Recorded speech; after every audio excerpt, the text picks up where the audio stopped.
Hello, and welcome to yet another episode of the SoFly podcast. My name is Mitch, and this is Aldo. We are matching. I got a gray shirt, Chum's hat. Aldo's got a gray shirt, Chum's hat. I like this hat a lot. It does suit you really well. This is the first Chum's hat I ever received. It's an OG. It's a nice one. Yeah, it is a nice one. It's sun kissed and yeah. I was wearing this hat in Manitoulin when I caught that muskie.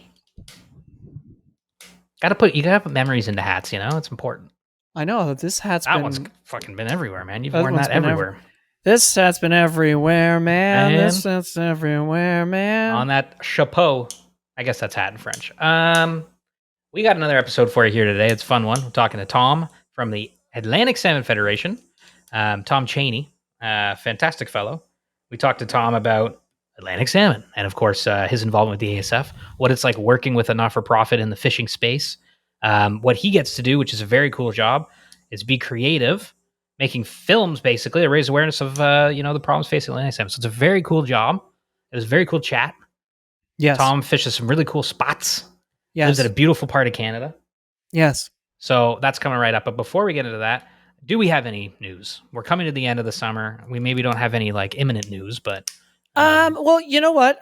Going back to our last podcast, the Manitoulin. We always say Manitoulin, but it's actually McGregor Bay. It's Bay, yeah. Whitefish River, yeah, First Nation. But speaking of the Whitefish River First Nation, I noticed that Brian, our buddy, Stillwater Fishing from McGregor Bay, is running a youth clinic. Yep. Out of the Whitefish River First Nation. It's a fishing trip, essentially, from August 25th to August 29th. It's open to all ages, but children under 12 must be accompanied by an adult. But remember, this is a youth. When I say it's open to all ages, all youth ages. Yeah. So, Mitch, you can't go learn from Brian. Yeah, dang, because he's a good one to learn from. He knows a lot. So basically, you sign up for this thing and you daily go with guided Brian. Fishing sessions, traditional fish cleaning and cooking workshops, teachings on sustainability and local fish species, free starter fishing kit for every youth. Oh, that's so cool. Wow. Okay. And then the week ends with participant Lake Topaz trip. I don't know what that means. It sounds like a prize. So you can get all these details on his website.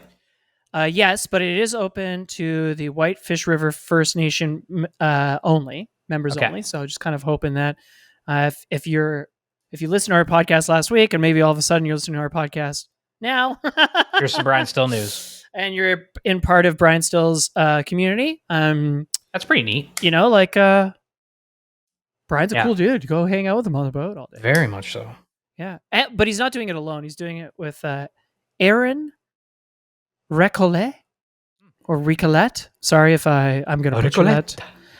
The last name there, and Rick Jacko. There you go. So yeah, which very cool. Yeah. So I would look that up, which is cool. Ottawa Fly Fishers have a casting clinic. No freaking So just check way. it out. Ottawa Fly Fishers. These fucking Ottawa Fly Fishers, eh? God, they're always up to something awesome. Always up to something. August 30th. Advanced dry fly and dry dropper class with Ivo Balanov. I fished with Ivo when I was 17. Yeah. We went to the Champlain Chateauguay River in upstate New York. Yeah. And it's also in Quebec too. It runs it's a multinational river. Yeah. Yeah. But Ivo's a cool dude, and of course he's part of Team Canada. And so if you're looking to, dial in some techniques, learn from the best. He's one of the Canada's best, if some might argue the best. I would say he's the greatest angler of Canada. Actually, I'm not sure. Chris Jack is going to kill you. Chris, I'm sorry. Chris doesn't listen to this podcast. They're teammates. They're teammates. Those idiots? No way. I've also noticed he's not listening to SoFly. No, I've also noticed on the Ottawa Fly Fishers they've started putting the major rivers in the area, like the Ottawa River, the Rideau River, and the Mississippi. Yeah. They've started putting the stream flows. Oh, cool. Yeah. Like the CMS, which I thought that was really cool. Very cool build on the site. Yeah. So they just keep. I know we always mention them, but we are from Ottawa, so why wouldn't we? And why the fuck wouldn't we? I might be But going back. I might be going back there. oh my god, don't even want to talk about it. We'll talk about that later. Okay. And then since we're a little light on news, there's something kind of cool product wise. You know, This reel is cool. we work with well, you know, it's no, you know, we work with Reddington. We work This with is Chums. not like an ad. No, people know we- that people should know that we're sponsored by Reddington at this point. They're huge supporters. But these reels are really, really neat. But the Grande reel, there's a limited edition version of the Grande reel too. Actually, You can see it on YouTube if you're watching right now. yes, and of course you can go to Reddington's website or just check out their socials. It's a collab with Alana Louise. Yeah. She's a fantastic graphic artist and angler, of course. Mhm. And there's the Grande 789 in a bonefish. There's 3 happy tailing feeding bonefish. Yep. On the reel side. On the spool side, there's nothing. But it is a different color. It's a limited edition, not only the artwork, but the color. It's like this sagey green, which is almost like turtle grass green, let's just say. Shall we say that? Yeah, it's a great reel. I think it's a really cool illustration. Alana Louise obviously has done a lot of great work. She's done stuff with like Yeti. Pretty sure she's done stuff with like, I might be wrong about Howler Bros. I feel like she has, but she's like done a ton of like high profile Jimmy Kimmel shouted her illustrations. out. Yeah, she got a shout out from Jimmy Kimmel, who's obviously flying there. She's got she's a great illustrator. So these reels are super cool. Check them out. They're cool. Yeah. So I have the bonefish one in my hands here, but there is also the size up from this, which has the tarpon illustration, and that's a gray reel, like I don't even know, sterling silver. I don't know. What would you call it? Yeah, it's kind of like silvery. Her page is really cool at Alana Louise _ Check it out because you can see the reel on there and some of her other work. God, look at this rooster fish she caught. That's freaking awesome. I know, isn't it sick? God, rooster fish are so cool. I know, it's so cool. But yeah, Mitch. Speaking of that gray reel, Mitch, that's what you landed your massive jack on. Big old jack attack. Yeah. Yep. Put it to the test. Not only is it functional, it's beautiful. Check them out. Wow. Yeah, not an ad. Not an ad. So okay, maybe ad it's an sounding. But limited editions, really if you can get your hands on one, get your hands on one. I just really like it. Some select fly shops have them. I was chatting with Rob. They do not. Okay, well. So just got it direct from Farbank. There you go. Okay, let's get into the interview with Tom Cheney from the ASF, and then after that, we'll talk a little bit about what's going on in our fishy lives. This is Tom right after these words.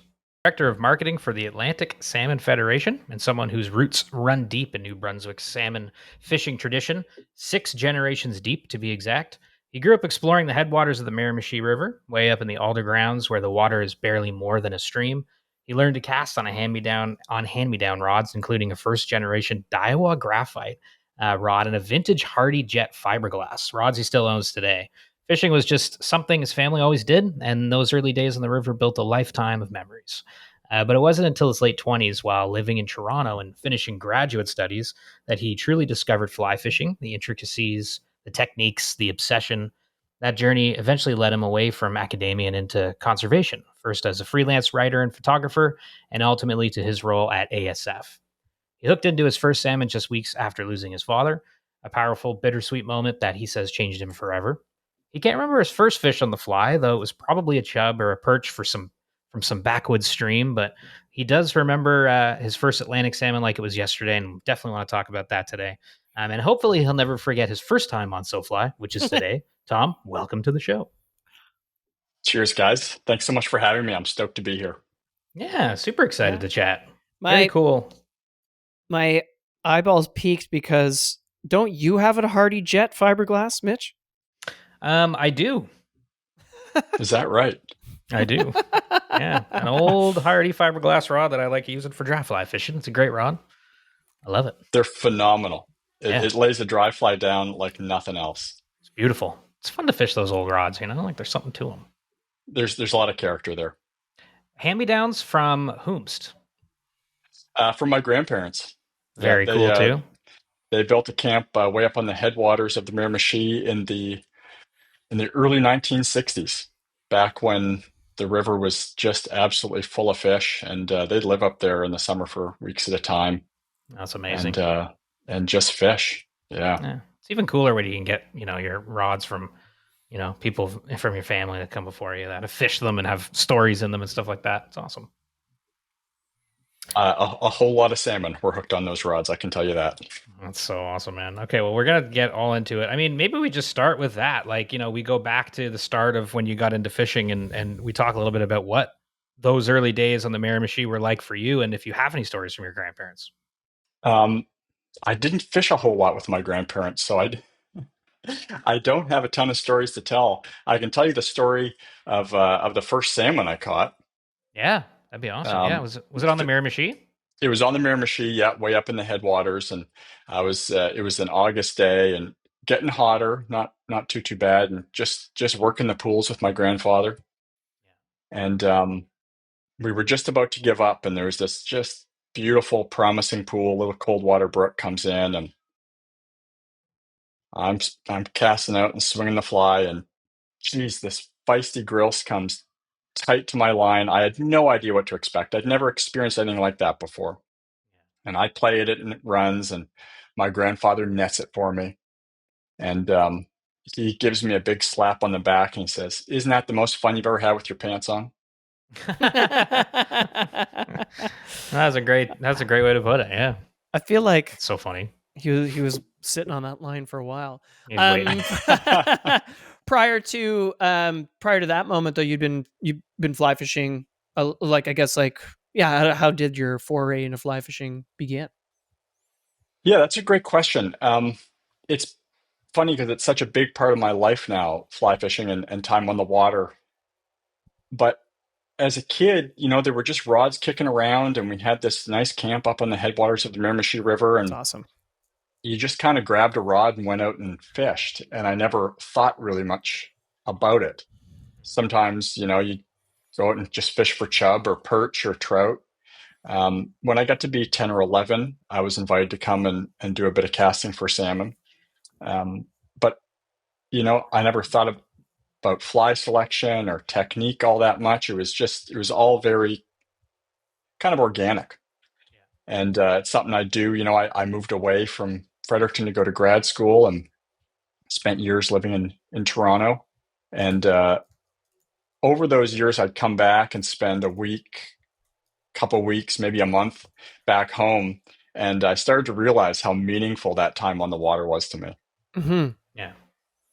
Um, Where were you fishing when you were in Toronto? Like, where were you spending a lot of your time? Oh, I used to fish the Credit River, and I'd go out and fish the streams out on the East End Yeah, yeah, for yeah, steelhead. Yeah, yeah, yeah. Never yeah, caught a steelhead. Never figured that out. yeah. Well, it can be tricky, depending on where you're at. But no, there's tons of great water around here, and it's cool that you got to try it out. What was it about fly fishing that pulled you into conservation work? Well, when I really got into fly fishing, um, I was starting to realize that life behind the desk was not the life for me, and I was looking right. for different things to do, more creative outlets. And I mean, to me, there's just a sheer beauty to casting a fly line. There's something you just feel so immersed in that place in nature, in the landscape, so Totally. connected. Um, and the more I learned about angling, the more I learned some of the fish species I love, salmon especially, are in trouble and they need help. And that working to conserve and restore them was a really meaningful thing to do with my life. Did you always see yourself thinking about doing something like that, or was it sort of just something you kind of figured out later on? It's definitely not the way, you know, if you had asked 20-year-old me, would I be working for the Atlantic Salmon Federation? Would I be working in conservation? I wouldn't have given you that answer. Yeah, yeah. It's an interesting one. How did you kind of move into that role then? Like how did that transition take place? Yeah, so it's a long story, but the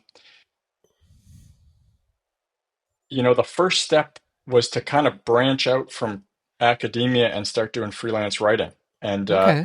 Oh, cool. just by coincidence, I happened to run into an old acquaintance of mine, a guy named Nick Hawkins, who was working as a conservation photographer at the time, and he was looking for a writer.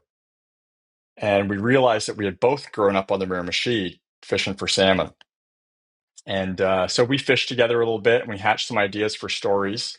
and we started freelancing. Did a lot of work for for the Atlantic Salmon Journal over the years, Right. Okay, yeah. and Okay, cool. it started with angling adventure stuff. Our first assignment was we connected the headwaters to head of tide. So the waters that I grew up fishing, and we paddled a 10-day trip, 170 kilometers, all the way to the bottom of the river where Nick grew up fishing. Cool. And Very cool. it sort of evolved from that adventure fly fishing stuff to doing more natural history pieces. So after doing a couple of fishing trips, we packed it up, went up to Gas Bay, and tried photographing salmon underwater. And things really took off from there. And Nick sort of realized that I'm kind of useful in the field, so I could be a writer. I could write the story and also handle his camera gear and help him out um, with doing all that, because he's a diver and everything.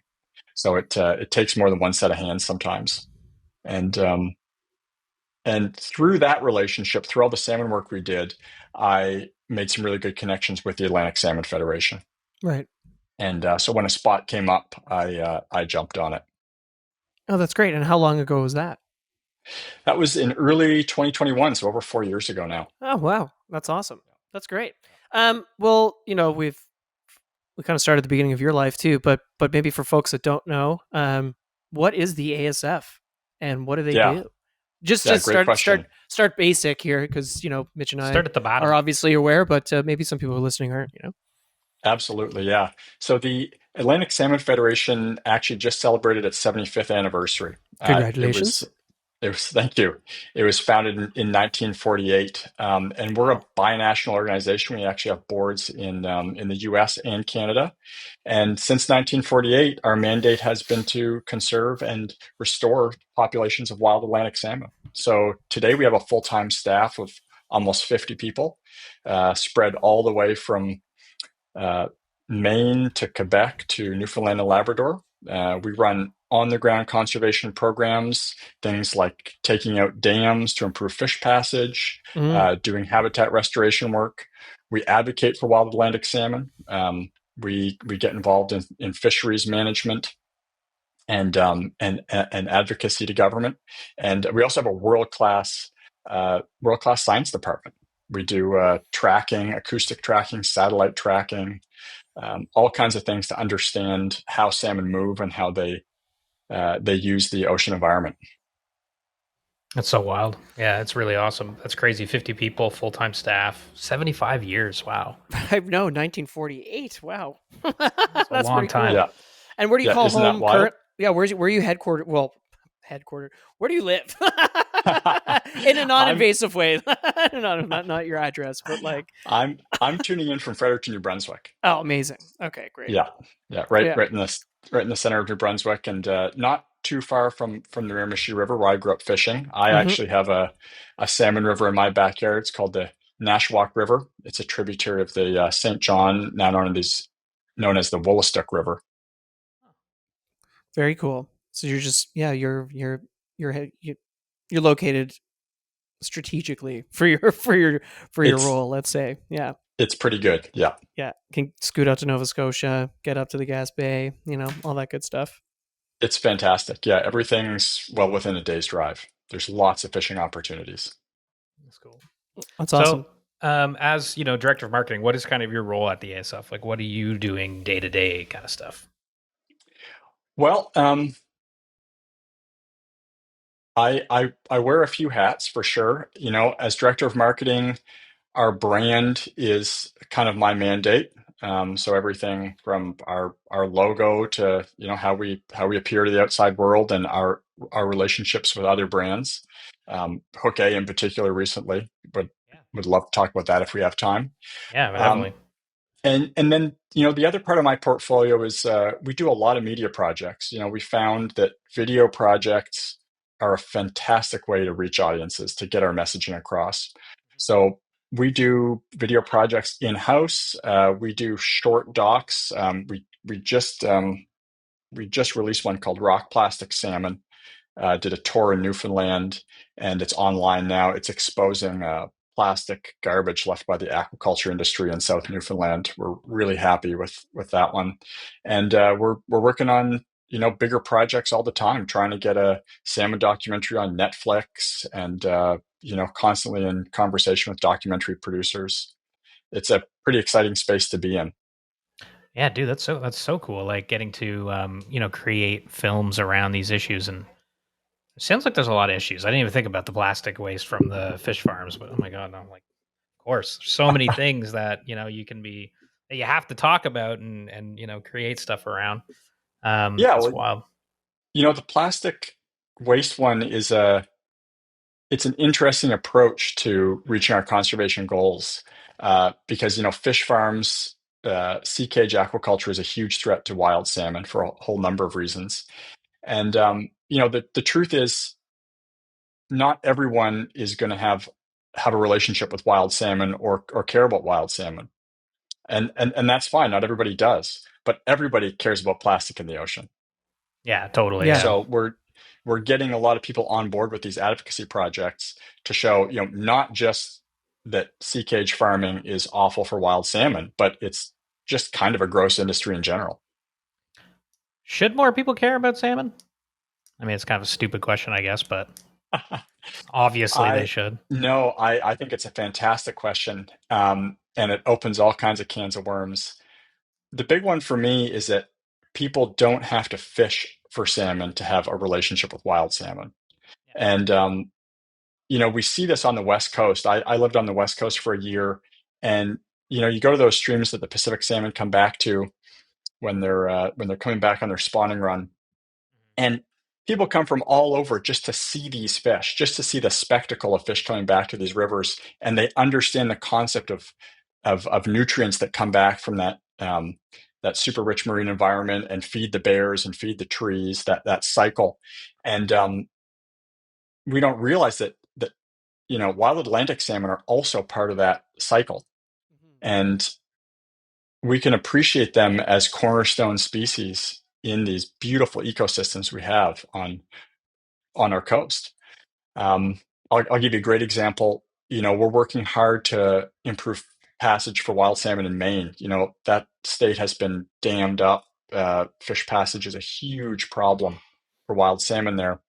There are people who go out and help with restoration projects who have never fished for salmon, and probably in their lifetimes won't get to fish for salmon in Maine, at least, but they still understand what an important role the salmon play in that ecosystem, and that improving things for salmon also improves things for other species and makes the ecosystem so rich and healthy. And I think that's just a great example of how, yeah, we can all care about wild salmon. We can all have some kind of relationship with wild salmon. No, totally.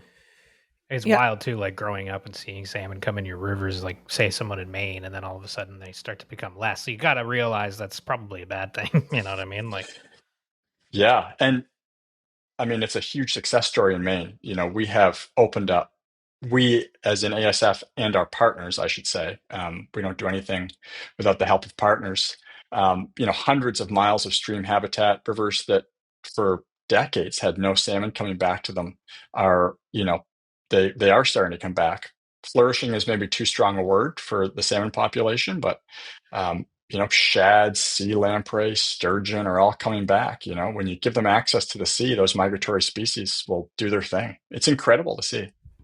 Yeah, it's in that regard, like there's a lot of positives there, because it doesn't take that long for them to to come back. Obviously, like you said, maybe to flourish is a different thing, but you can see a pretty dramatic change pretty quickly once you start removing dams, or you start seeing like an ecosystem be restored. Even something as simple as fixing some erosion on the side of the bank of a stream, no matter where that stream is. You can clearly see that it has a pretty quick effect to the wildlife Big time. around it. I think too, like, I mean, you're in an interesting position, you're in an interesting role. You mentioned the Pacific salmon, people coming from all the world to see them return. I think, I guess, for whatever, if you want to call it a PR or marketing like perspective, Pacific salmon have a great presence in video Exactly. content, whatever, whether it be like David Suzuki on CBC, or I guess the Atlantic Salmon has Miss Frizzle, of course. But I think people do want to see these things live and flourish. I mean, even whatever transplanted population is happening in the Great Lakes, but schools go to the Humber River to watch the fish jump over the lamprey dams, and you can make fun of that if you want, if you're a kind of a pessimistic person, but if you how amazing is that? The kids want to go see that, and people want to go see that, and people are taking photos of that downtown Toronto in the Humber River. So imagine, like, we start doing this in wild salmon rivers. It's amazing. Yeah. So, like, I think you have a good opportunity there, and it's cool that the ASF is like values a role such as yourself, where if you show people how special these things are, chances are they'll understand pretty quickly how special they are. Yeah, big time. We used to run for years this program called Fish Friends, and it was simple. You'd send you'd provide a classroom with a tank with a bunch of salmon par in it, and then they'd grow to a certain size, and they'd take them down to their local river and put those fish in the river. And all the while there was an educational program that went with it. And I run into adults all the time, and I tell them that I work for ASF, and they say, "Oh, I did Fish Friends," and they can tell me the whole life history of That's wild awesome. Atlantic salmon, right? So, and then unfortunately, what happened is that hatchery stocking has sort of fallen out of favor as a conservation measure in some circles, because hatchery raised fish can contribute to genetic dilution of wild stocks, creating offspring that's less fit for survival in the wild. But I'm working to bring back an educational program. I'd love to bring back an educational program that gets kids in classrooms. I'm actually in discussions with some folks at Canadian Geographic right now about creating a documentary film and a curriculum that goes with it, just to reach kids and get them caring. Yeah. It starts there for sure. Big That's time. cool about Yep. Fish Friends. That's awesome that person remembered it. Yeah, that's so cool. Shows you I an meet impact. people all the time. It's great. Oh, that's great. Yeah, it was funny. We were at the Ontario Streams annual general meeting, and one of the project biologists, they ran a similar program with brook trout and Atlantic salmon, and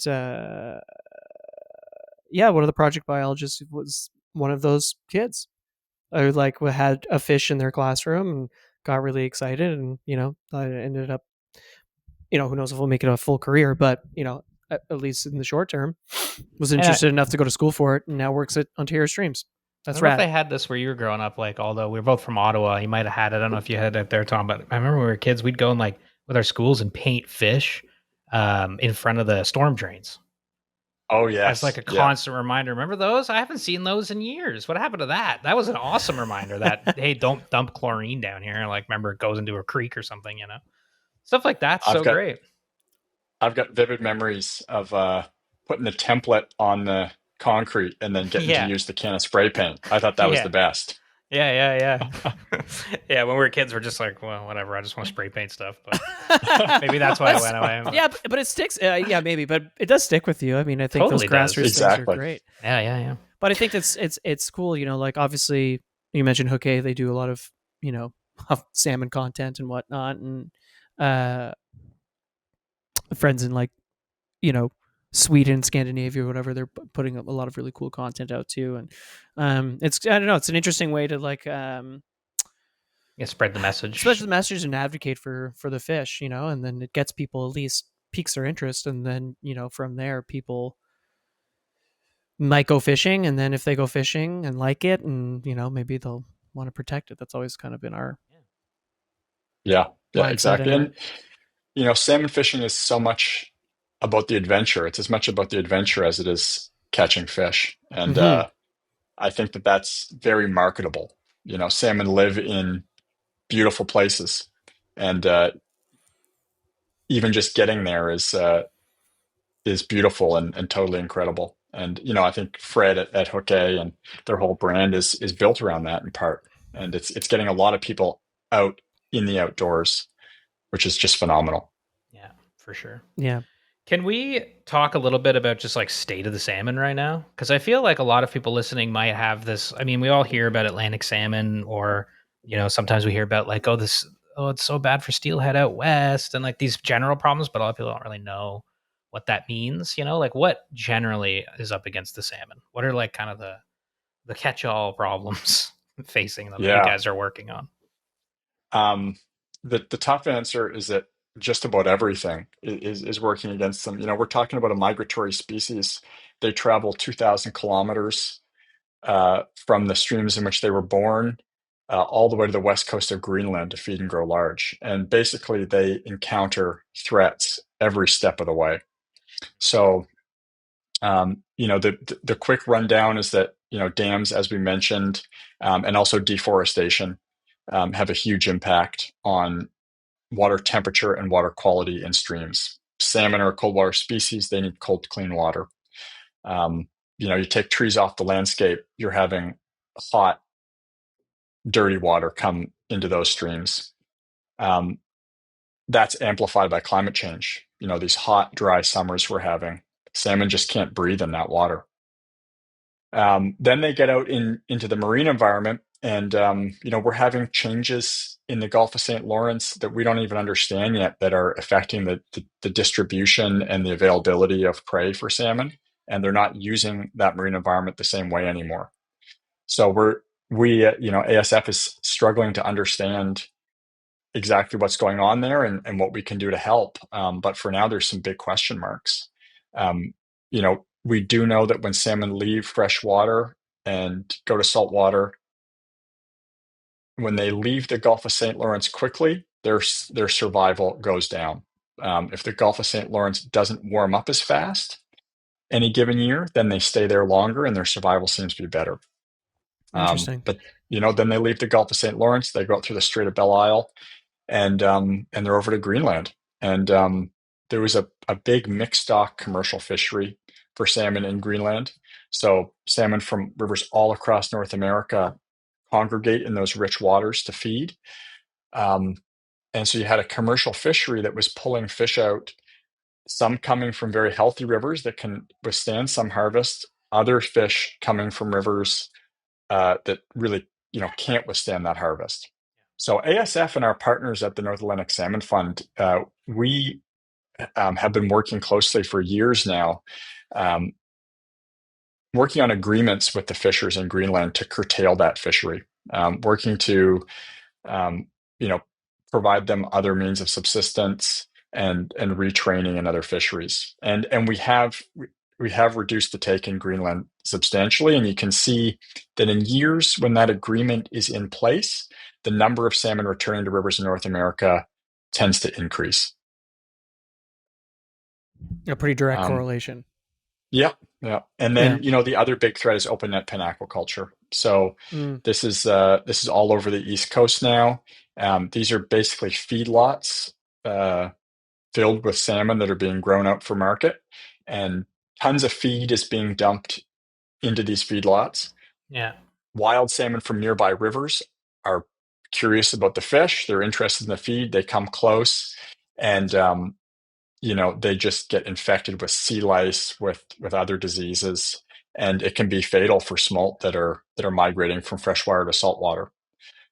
And then fish often escape from these pens and they interbreed with wild fish, and that produces offspring that don't survive as well in the wild. So it's pretty clear cut. There have been a lot of studies that show that where these salmon farms go, wild salmon runs nearby suffer quite dramatically. That makes sense. So, it's like a totally unnatural thing, and then it's like, oh, it's got to be having some kind of negative effect if it's that, and it's such a big scale thing too. I would imagine. It's huge. It's huge. Yeah. I mean, a few of these net pens can contain more salmon than the entire wild stock. Those poor fish too. Like, oh they're not living in nice conditions. Like, I was just yeah. Oh, it's a pretty. Sorry, Aldo. Sorry, no, go ahead.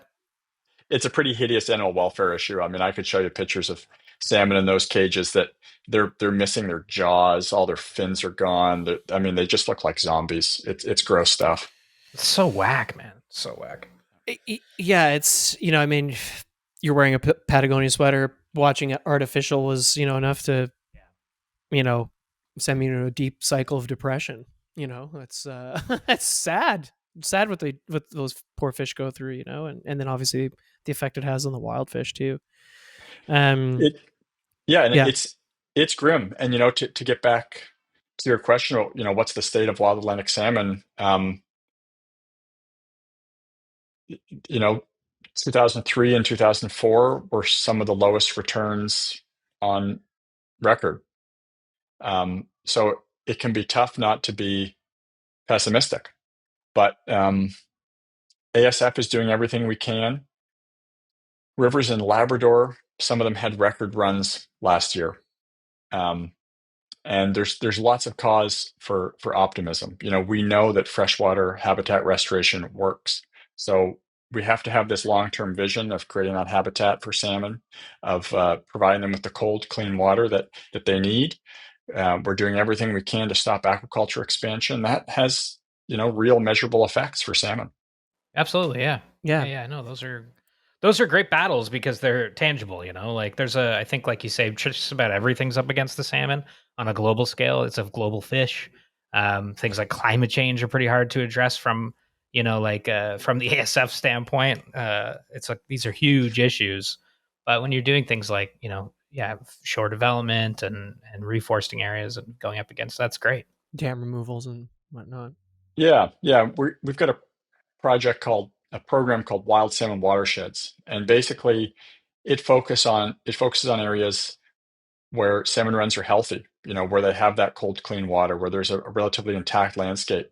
And we're working hard to preserve those areas so that they'll still be healthy 100 years or 200 years from now. The very simple idea being an ounce of prevention is Yeah. worth, a pound of cure.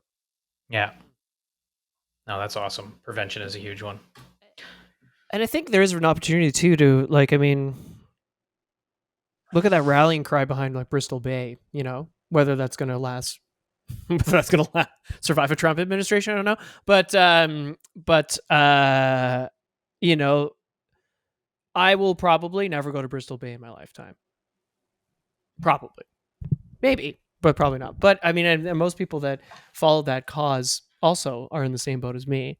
But I mean, it's so cool that the kind of global community got behind that cause, and I think to your point, the role that you're in it is quite important actually to because you can affect a lot of change with people that might not ever go to any of these rivers, which I think is really really cool. Or might not fish at all, they might just live in New Brunswick, Nova Scotia, Newfoundland, Quebec, and they're like, oh shit, I want these rivers going away. So it makes my province special. It's all about brand recognition. You know, if Yeah. we can get a documentary out there that 1 million people see, and they now understand the plight of wild Atlantic salmon, then they're a lot more likely to write a letter to the Minister of Fisheries and Oceans when they hear about something that might negatively affect wild salmon. Mm-hmm. Those things matter. Those things make a big difference. Yeah. Well, the scale, I mean, for people who don't know, the scale of change, we had a couple. Well, by the time this is going to come out August 15th, for people listening to it, a few months back, we had Fred on the show to talk about the scale of change documentary series. We met you at the Toronto screening, which was awesome. That was a great night. And a couple Phenomenal. people from that night ended up driving out there to the Gas Bay and fishing for salmon and, putting money in the economy. And they had a blast. They caught some grills and it was awesome. Yeah, Because they, I mean, and that was all yeah, from what a that trip. one night, and so if like you said, 1 million people, the trickle down effect of that, it could be quite significant. Yeah, absolutely.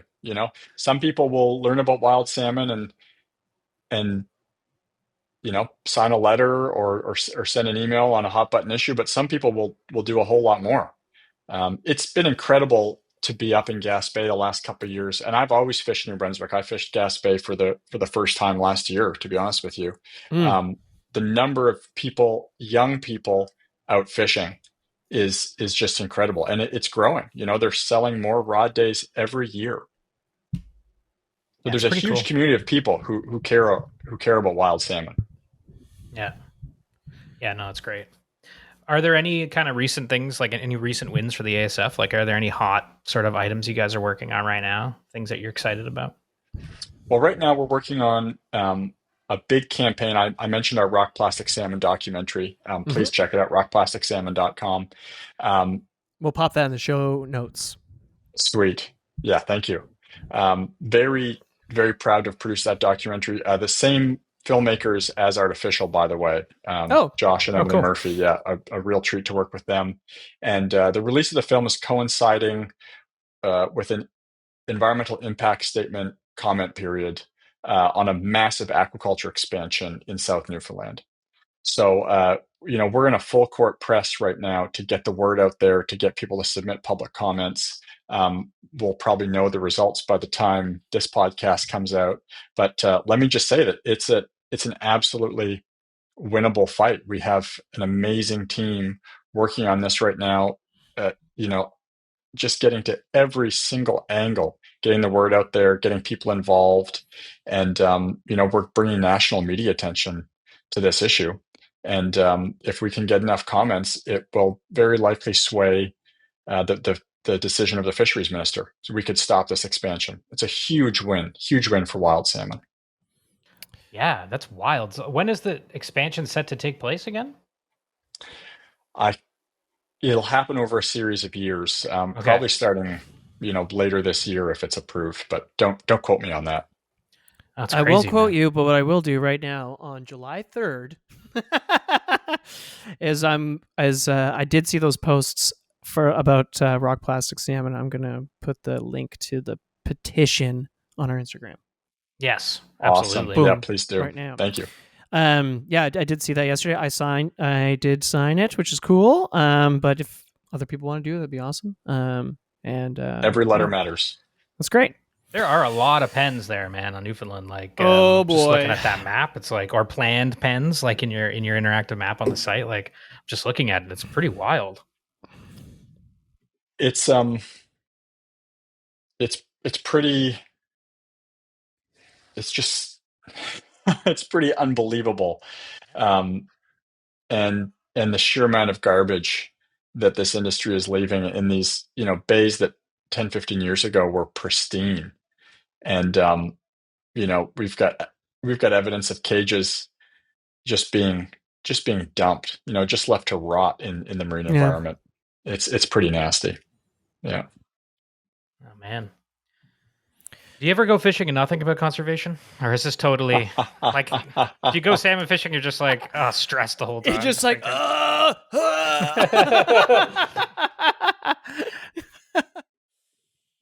I think that's one of the truly great things about fly fishing is that you can choose uh, how present or absent you want to be, especially swinging flies for salmon. It's a meditative act, and you can, if you want to, just zone out. That's one of the kind of spiritual things about it, I think. Oh no, big time, man. Yeah, and like just getting to spend time on the water and enjoy it. Did you ever go back to like some of the waters you fished when you were a kid? And I know you mentioned a couple different spots. Obviously the Miramichi, you say, but what was it? Alders? What was it called? Yeah, the alder grounds up in the headwaters of the Miramichi. Yeah, well, my family still owns a camp up there. Um, Okay, that's where the camp is, the oil grounds. Yeah, yeah. That's cool. So, yeah, we're in the process of rebuilding it right now. It's really exciting. A building kind of has its lifespan and it's time to start over. And yeah, I can't wait to bring my kids up there. There aren't as many salmon as there used to be, but we still have great trout fishing up there, and just spending time on the river. It's pretty magical that far up. It's kind of like a sanctuary, Yeah. all these oxbows and twists and turns in the river and the sandy bottom and all the pocket pools. Um, it's just magical. There is something special about the headwaters of any system. It Oh gets yeah. like Yeah, it gets to be more and more of like a version of a secret or something that you're in on or something. yeah. I think humans are kind of fascinated with origins, and the headwaters are the Mm. origin of a river. It's where it all starts. There's something captivating about it.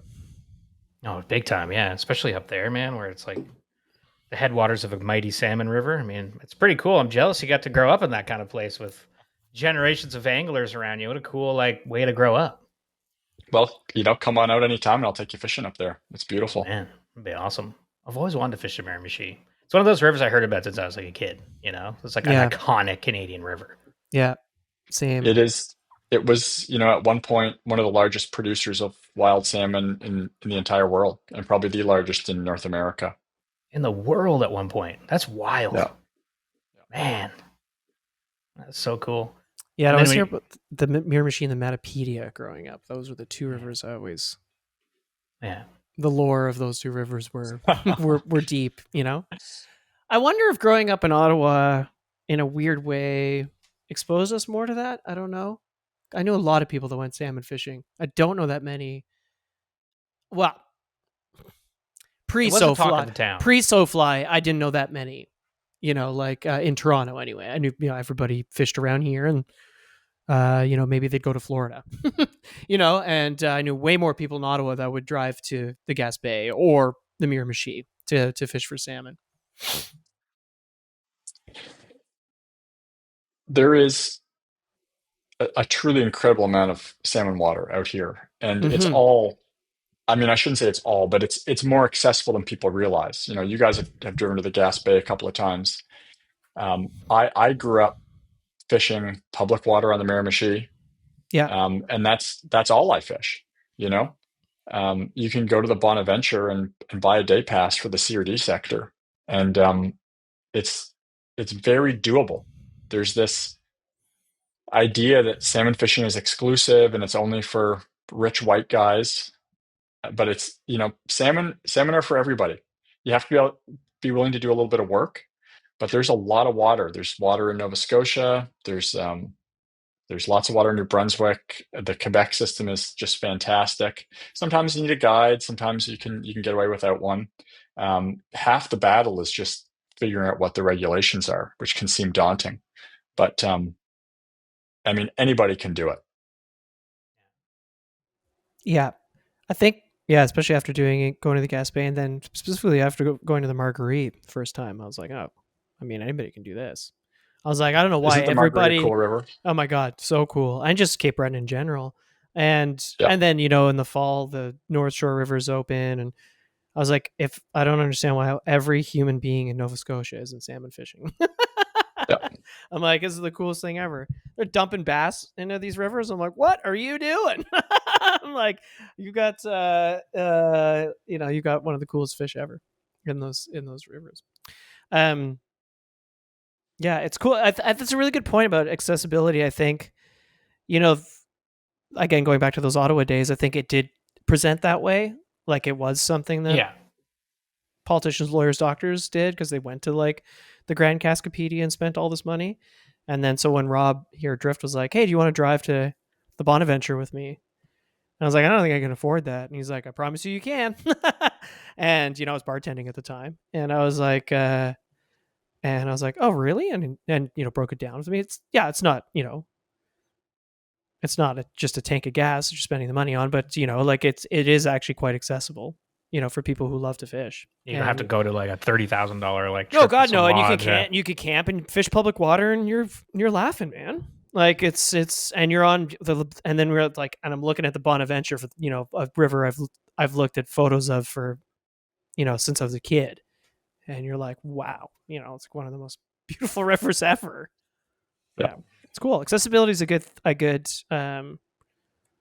think it's a good thing to touch on because yeah, I think it The does fish need seem friends. fish needs friends. Yeah, and if people can go fish for them, they'll probably get more friends. Yeah, it's one that I try and get across to people all the time because it's just a persistent rumor or myth about salmon fishing. And there is accessible water. I'm taking my kids on our first big salmon fishing trip. We're going up to the Bonaventure Whoa! in about 10 days, and Oh, yeah, we're sweet. gonna camp at the the D sector campground and fish public water. We're going up one day with Sarah Nellis and her outfit. Really excited about that. Do a float trip. Um, but yeah, we're not talking about a $30,000 trip here. No, no, it's fun, and like that area is so fun. Like we were talking at the before we hit record about how our love for lobsters. And like the non-fishing stuff in these places is amazing too, because of course you're in a maritime environment, you're eating awesome food, Yeah. in awesome place, whether it be Newfoundland, New Brunswick, Nova Scotia, or Quebec. It's We talk about moving out east all the time. Hold on, our constantly. yeah, we do. texting about I have this weird thing that like if all this like goes to hell, then I'll just work. That's what you say. We'll be This is so dumb. This is so dumb, Tom. I'm sorry, but me, Adis, and Mitch will become a garbage team. Like Mitch will drive the truck, Adis and will load in the back, and then we'll do SoFly. and then we'll go fishing. We'll work for a garbage and eat collecting lobster. company, and then Sounds and awesome. then work on SoFly and live in PEI or something. I don't know, or Nova Scotia. Sounds awesome. Yeah, man, that sounds pretty good to me. Yeah. Yeah. How was your first Gasp experience? I haven't been to the Gasp Bay yet. I've almost been a couple times. I haven't been, but you went last year was your first time, you said? Yeah, so I've got a couple of buddies who we do a annual fishing trip together, and New Brunswick has a Crown Reserve system. So some of the best waters are reserved for residents of the province, and you put in by draw. And last year we didn't get drawn, so we were looking for something else to do. And I said, "Geez, guys, like, it's only a couple hours further to go up to the Bonaventure. Let's just go give it a shot." And once you get over the hurdle of, oh, I've got to buy another fishing license in Quebec, and I've got to call someone and try and have a conversation in French. My French isn't that bad, but call someone and book the campground.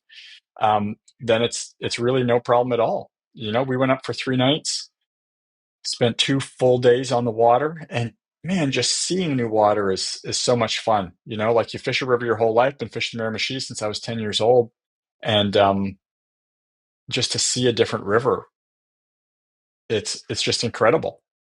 We were blown away by the geography, by the water, by the culture there. It's awesome.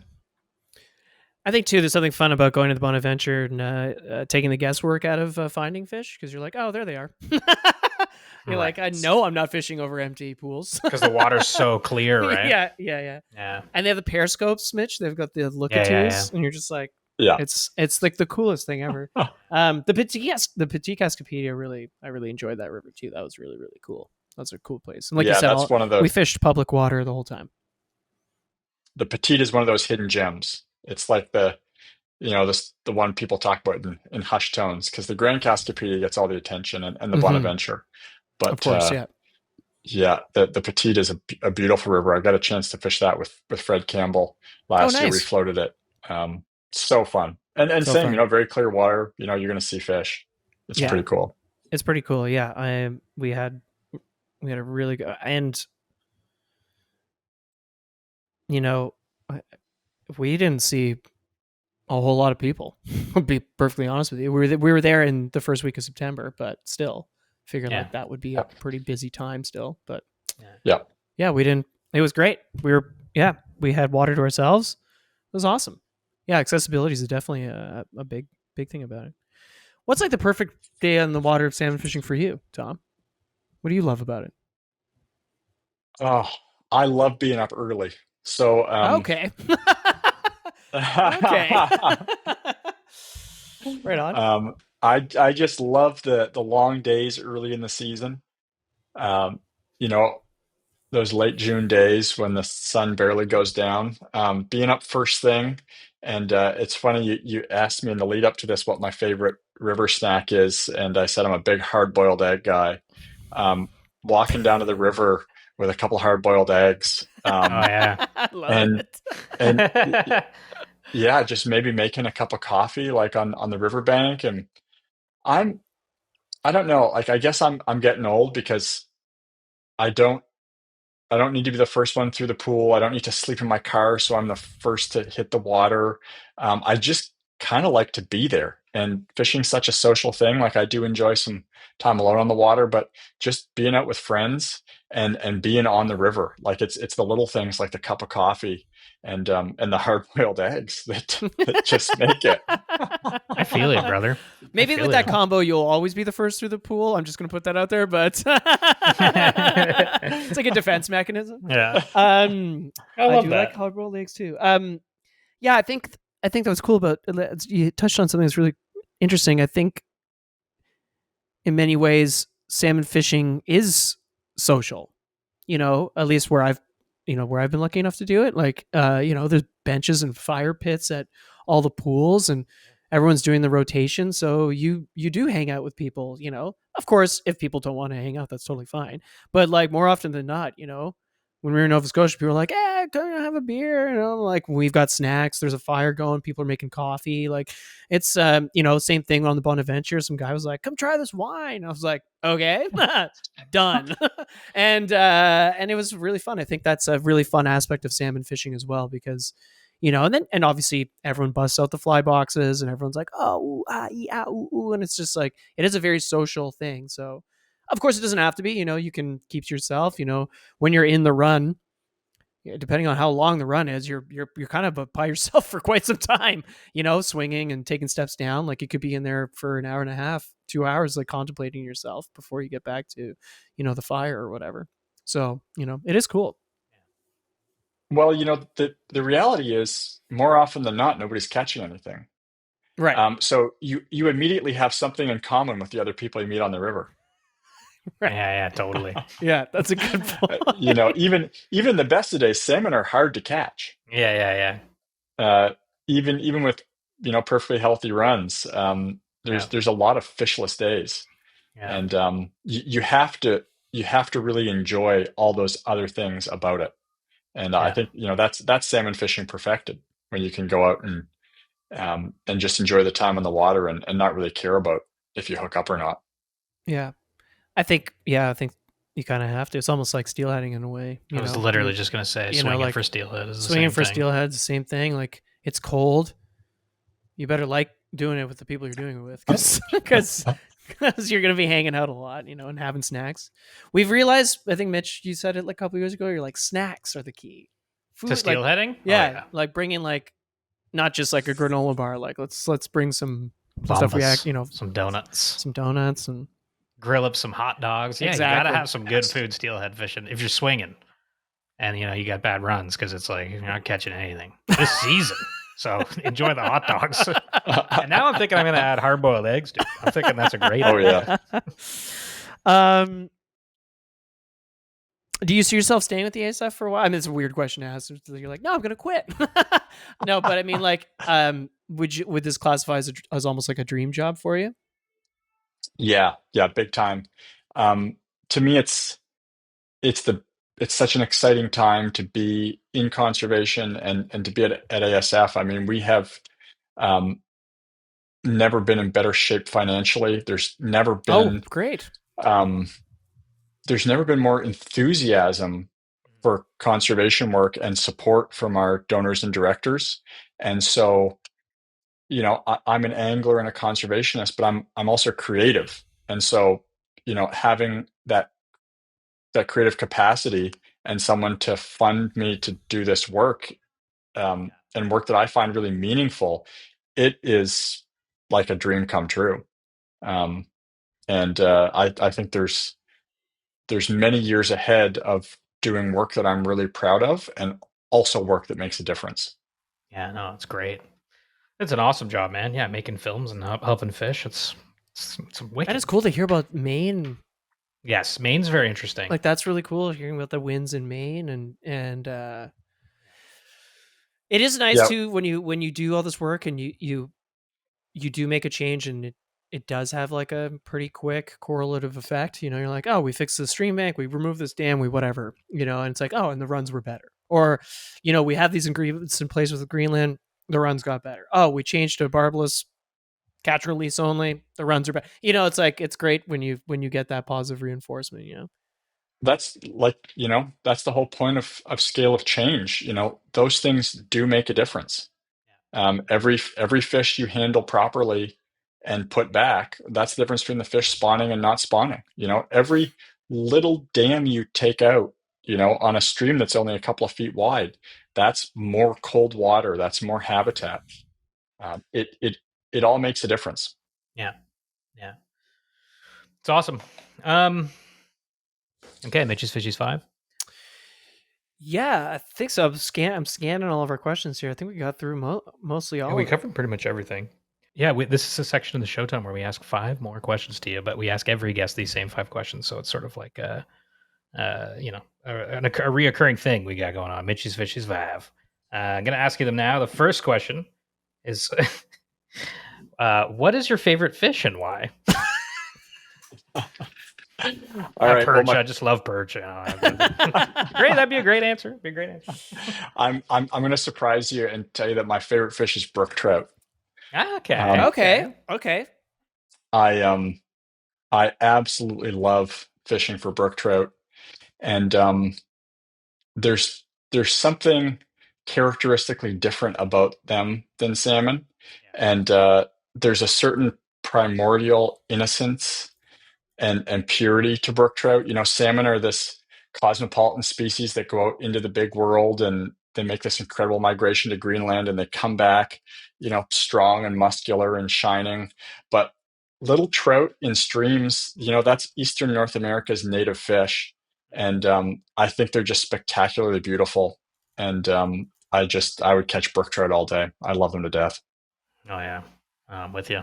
They come up a lot on the show. I got a little one right here for seeing on YouTube. I've got Oh, one there right you there. go. On my, Yeah. Get one right there Okay. tattooed on my forearm. Yeah. Right That on. rocks. I mean, most of the conservation work we do around here is brook trout related, so you know, Yeah.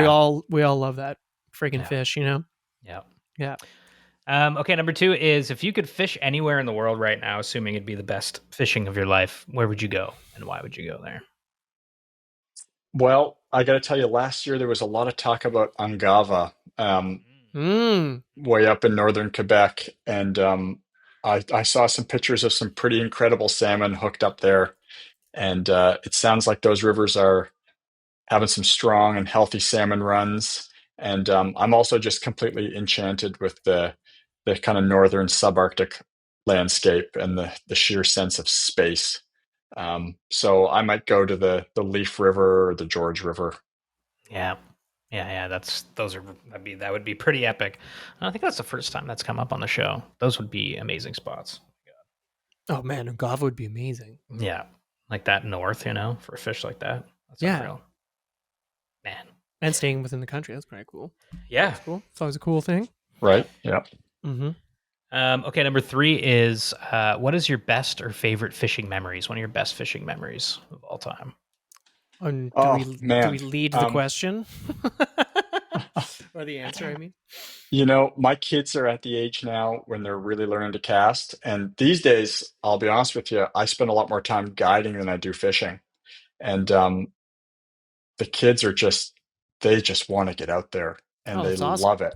And this spring, had the opportunity to take my older son out. I put the 26-foot cedar strip canoe right in the river, right by my house, and we were anchored out there. And a big old sea trout came up to his fly. I could see it come up, and I said, okay, wait, just pull back like a couple inches, cast again. And he did. He cast a couple times and we didn't see it. Okay, work out a little bit. And he cast and it came right up and he was tight to this beautiful 60-inch sea trout. And he landed it himself. And it's one of the proudest moments of my life. And he hooked it and landed it by himself. And he was so proud. It was incredible. Oh, that's so cool, man. That's Cedar really strip and cedar strip canoe on the river behind your house, man. You got some good stuff going on. Yeah, what the heck? Lord. I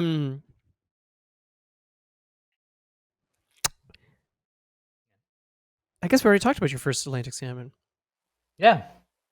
Yeah. We covered that one, yeah. Yeah. Because that's a great story, too. That's a great story, too. Yeah, it was, there was some comic relief with the slap on the back from my grandfather, but as you alluded in the intro, it was a bittersweet one for me. I spent a lot of years up on the headwaters there fishing with my dad, and he taught me how to cast, and we never quite made it happen, but we always enjoyed our time on the water so much. Yeah.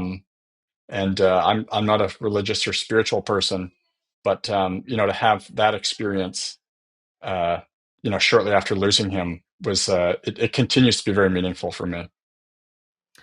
Yeah, I mean, that's something about that, like what a powerful moment.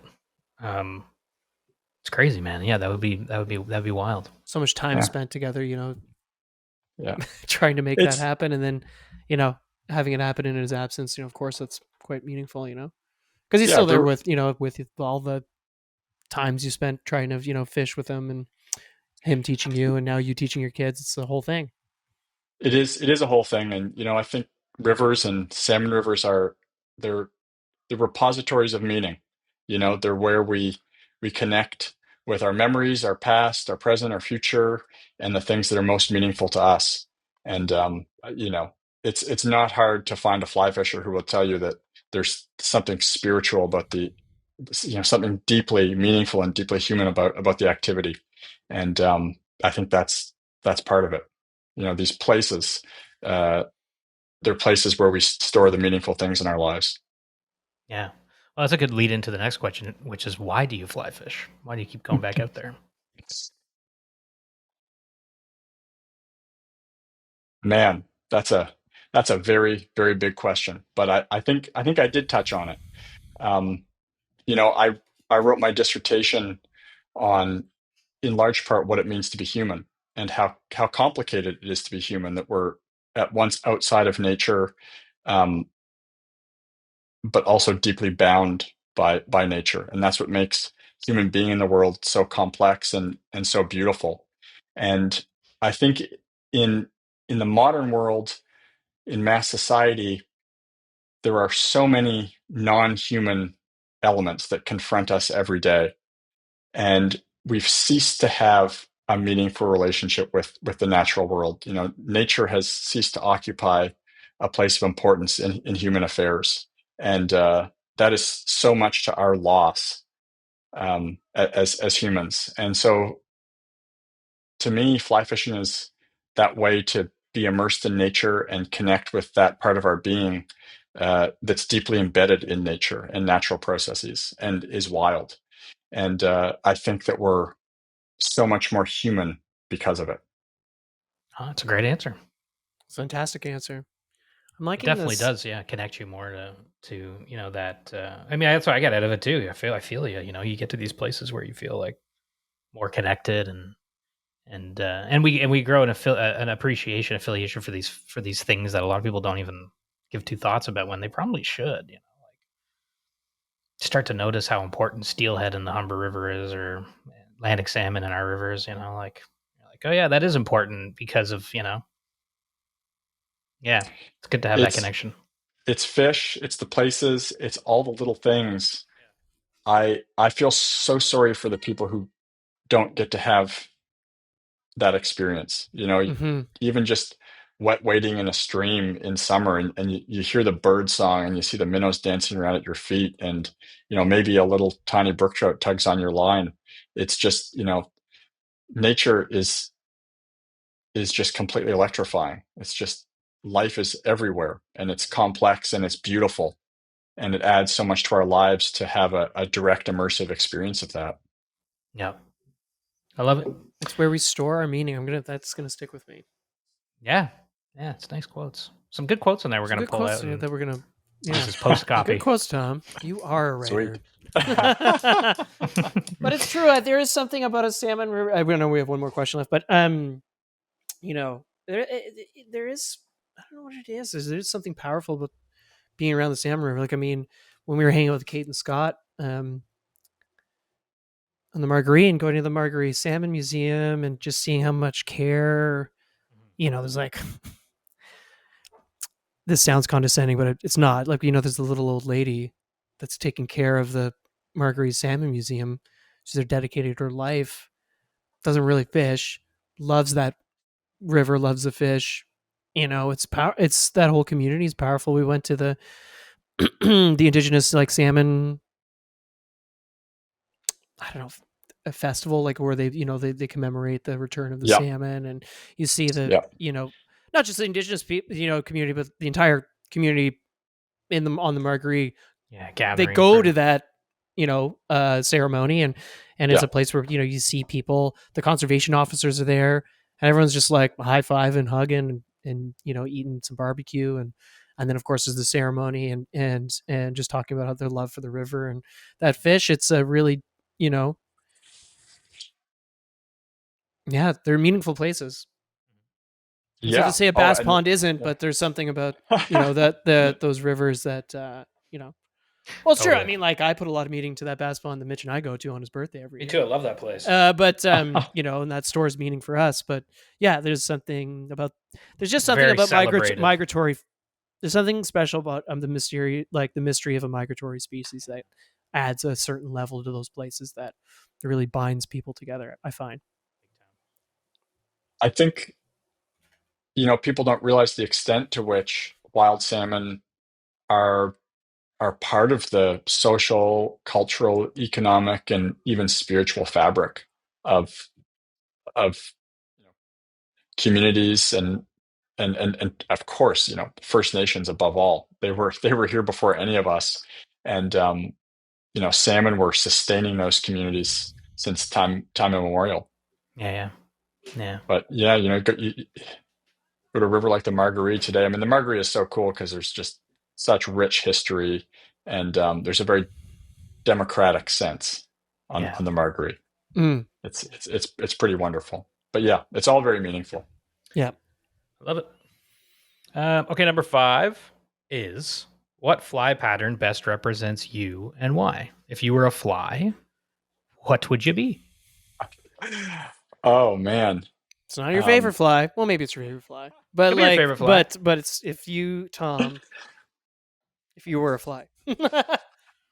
Okay, well, you gotta let me think about that one. Oh yeah. I recently changed my answer on the website, the SoFly website. But I think it was my original fly. But Which what? I just love it so much. What, the Lady Caroline? Yeah. So I picked that one because I love it. I think it's awesome. I've recently cut my hair, so it doesn't really have as much impact. But I always said a sable wolf Sable wolf. because I'm very furry and Yeah. and I float like a cork.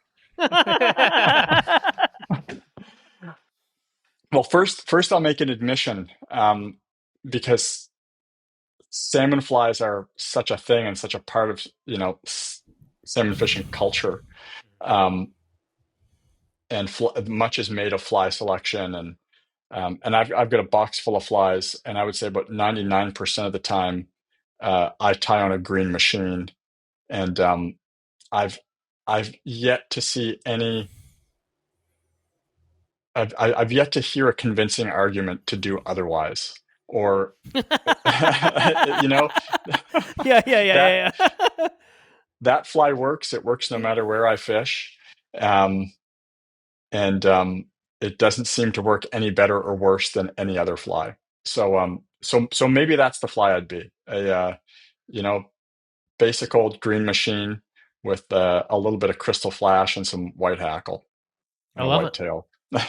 Great answer. It's a great answer, brother. People, Love it. people in the salmon community would have my head if they, if they heard me say that, because Well, on there's August 15th they can. That's right. No, don't kill Tom. Don't kill Tom. We need him. Tom, thank you, man. This has been awesome. Guys, this has been so wonderful. much fun. Yeah, this Yeah, is great. Great to dive into, a bit of your fishing life, and just there's so much we could talk about, and I'm sure one day we'll do it again. But hearing about the ASF and touching on the salmon, and also of course rock plastic salmon, I think that's a great call out. Like, everybody go watch that. Where can people watch that around August 15th? How can people watch it? How can people get Rock involved? plastic. DSF, etc. Yeah. etc. Yeah, rockplasticsalmon.com, and There you go. yeah, you can watch it there. And yeah, please do check out asf.ca. It's not expensive to be a member. You'll be informed. Sign up for our River Notes blog. We've got a weekly in-season blog with fishing conditions and river updates from throughout Eastern North America. Stay informed. You can learn about angling and about all the issues, and just become part of the community of people who care about wild salmon. It's easy and it's fun. There you go. I love I'll it. put links to all that stuff in the show notes as well. But Tom, thanks again, man. It's been really fun chatting. Thank you guys very much. It's been a pleasure. It was a good chat. It's a great chat. I think, if you look at, since that chat, uh, Yeti's put out a film about Atlantic salmon. Tight Loop's put out a film about Atlantic salmon with the ASF. Yeah. Like, I think, Got that Hook A, obviously, film that we talked about before on the show, of course. I mean, Hook A's been which is recent. There's yes. so much recent salmon things. Because of course, Hook A, they've been in the Atlantic salmon's corner for a while. So, and honestly, this is going to come out August 15th, but on the 17th, we're driving to the Gaspé. Yep, which is the land of salmon in Canada, Atlantic salmon. That's gonna be fun. We're going to Gasp Coastal, which is a lodge up in the Gaspé, and we're gonna. I think safe to say primarily for striped bass. Of course, we'll try our hands at some salmon, right? And I would be remiss. Yeah, gotta try, Mitch, if you didn't at least set foot in one salmon river while we were there because of your affinity for swinging. I would too. I really want to do that. It's gonna be super fun. It's gonna be an interesting trip, and we're gonna do a podcast about that because this place is like, Gasp Coastal. They do like polling in like skiffs for striped bass, which is really interesting. Then they've got the salmon program. Of course, you go catch brook trout as well. It's like, what a really unique place to fish. See run brookies. Yeah, like sight fishing for stripers on these flats, and then going salmon fishing the next day. Like, what an interesting Not only thing. are they in the town of Cascapedia, they are on the Cascapedia River. Yeah, right down the street from Sexton. Sorry, I took the words out of your mouth, brother. No. Right down the street from the shop, like 100 yards, they said. It's going to be so cool. Sarah, the owner, the co-owner of Gaspé Coastal, used to work there at Sexton. Yeah, born and raised in that spot, in that area. And now, obviously he's been fishing there her whole life, and now he's got this wonderful place. So, man, and with her husband, Andrew. So, man, this is going to be, it's going to be awesome, man. We got a couple friends coming with us. Junior Delator. And we've got David, what is David's last name again? Baratsman. Sorry, David. Why did I forget his last name? I just call him Davey. Him and Junior are coming with us, and we're going to go to Montreal, break up the drive. It's like a 14-hour drive from Toronto. And we're flying Junior into, thank God we didn't book him on an Air Canada flight. God, I know, I was just thinking about that. Shit, that would have been close call. Yeah. It'll make the airport nice and chill, though. I'm hoping it will. Yeah, it should be an easy flight for him. Yeah. But, oh, no, you're blurry. God, I know. It always happens. I'm sorry. I'll try to balance out while I talk. It's going to be fun. We're going to do Montreal. We're going to spend the night there, then drive up to the lodge and fish. We're going to do a podcast. We're going to be doing a film for the Palm Festival. Like, we got all this stuff trickling up, and get ready. Yeah, we're super excited. Like, we actually got pre-approved to be in a film festival, so that's exciting. Yeah. So we haven't made the film yet, so let's see. Hopefully that we make this thing, and they still say yes, you're in. We'll see, because they could be like, you know what, this actually sucks. We're gonna try our best not to. It's make just 10 minutes of you just dancing, Hey, dancing. Hey, they're like, we submitted. They're like, what the fuck is this? They're like, we never seen anything like this. We're like, that's what we were going for. You ever heard of David Lynch? Yeah, there you go. Come on. So stay tuned for that. It's gonna be a fun trip. Yeah, but yes, we'll be making a film, but we'll also be doing a podcast and stuff so that we can show off our trip before the film festival in 2026. Because we're going to be excited to show off all the content. So yeah, we're stoked. Big more on it later, but just a quick thanks to, of course, Andrew and Sarah, who own Gaspé Coastal, and everybody else who's gonna help us on that trip. Big time. Stay tuned for that. What else we got going on? Shit, brother. I don't know. Like, since the last podcast, it's August now. It's August and August 15th. We're right in the middle. It's been so hot. So hot. We're in the middle of summer. Well, the end of summer, and we're coming up to fall, which is awesome. Definitely because it's dog days. Eh? This is like the definition of dog days. I'm dying over here, brother. I got the hydro bill up into the twos. Which is not a lot for people listening. I'm sure there's people here paying crazy amounts, but I just got an apartment. in this old house. Paying $234, I think my last hydro bill was, because the ACs are running 247, which is also just not great. Dries out your throat. Can't be good for the environment. I don't Definitely know, not good for the environment. Just dying, man. It's so hot. You're burning more energy than AI. God, probably. Um, Just keep cool. But yeah, fish wise, since the last podcast, Idis and I actually went muskie fishing, and I just got a muskie. Yes, you did. That was Which a was fun day, awesome. eh? Yeah. So we're 2 for 2 on muskie trips. And it was Somehow. actually a pretty nice fish, Idis is a big guy. I think a couple people have said to me, we got to find a way to like really help Idis show off his big fish picks or his nice fish picks or his okay fish picks, because every fish he holds looks pretty small because he's a big fella. Yeah, it's probably like a 30-inch, nothing cuckoo bananas. Nothing crazy. Nothing like yours, Mitch. Hey, I didn't say, I'm not saying anything. But, still very, like, rowdy as hell. It's actually kind of, in a way, I mean, we're in a river, so, but in a way similar, because we got the follow, tossed the anchor, got a second follow, and then we sized down on flies, and then that sealed the deal. Yeah. Third pass, third follow. It was still a follow, which, like, I've seen boat side pike eats.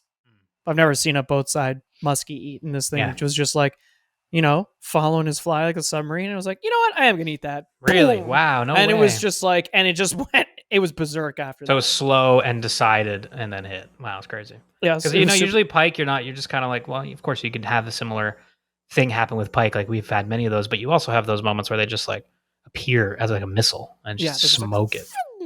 Just like, oof. Did you change the color of the fly or just the size? Did the pattern change? That's a great question. I wonder if the shape, if the pattern itself made a difference, or if it was just size. It was definitely same-ish color. Yeah. But certainly a different, like a more slender. Yeah. But Jordan was smaller. Jordan was saying,